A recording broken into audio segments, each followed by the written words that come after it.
Doing a really short video today, just a really quick review in particular on the Zhou Dynasty. So we talked about the Shang Dynasty yesterday. So what happens to the Shang Dynasty? So Wu Wang and his followers rebelled against the Shang Dynasty and created the Zhou Dynasty. And the Zhou Dynasty ruled longer than any other dynasty in Chinese history. If you want to look at the very longest rule that a dynasty had over China, it is this dynasty right here, the Zhou Dynasty. And it was a long time ago, but they were the ones who ruled the longest. This right here are all artifacts from the Zhou Dynasty itself. So kings in the Zhou Dynasty served as the head of the government.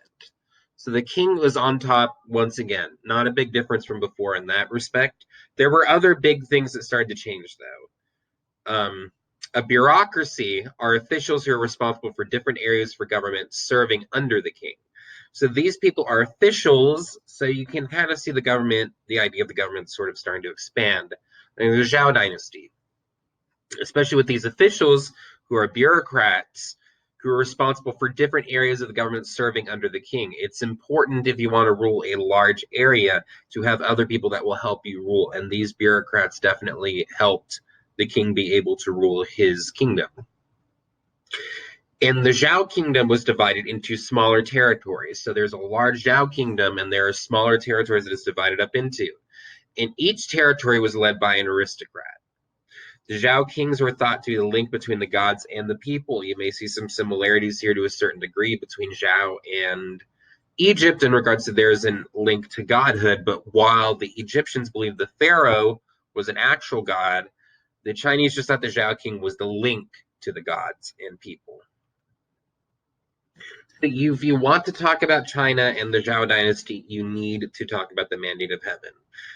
The Mandate of Heaven was a heavenly law that gave Zhou kings the power to rule. According to them, this mandate is what said that they are the ones that are supposed to be ruling. And it also gave people rights. And the Tao was the proper way kings were supposed to rule their people. And irrigation and flood control systems also developed during the Zhou dynasty in addition. Other advancements the Zhou dynasty had. Farm tools like the plow were developed. The plow may seem like a very simple sort of idea, but before the plow comes along, farming is definitely a lot harder. Silk was also an important trade item during the Zhou dynasty. The silk is very important. And the period of warring states occurred before the fall of the Zhou dynasty. So there was a period of warring states, but it occurred before the Zhou dynasty actually fell. And during this time, the local rulers began to start fighting with each other. There starts to be some tension. The Zhou dynasty is still ruling, but now states are starting to war with one another in China. All right, thank you guys.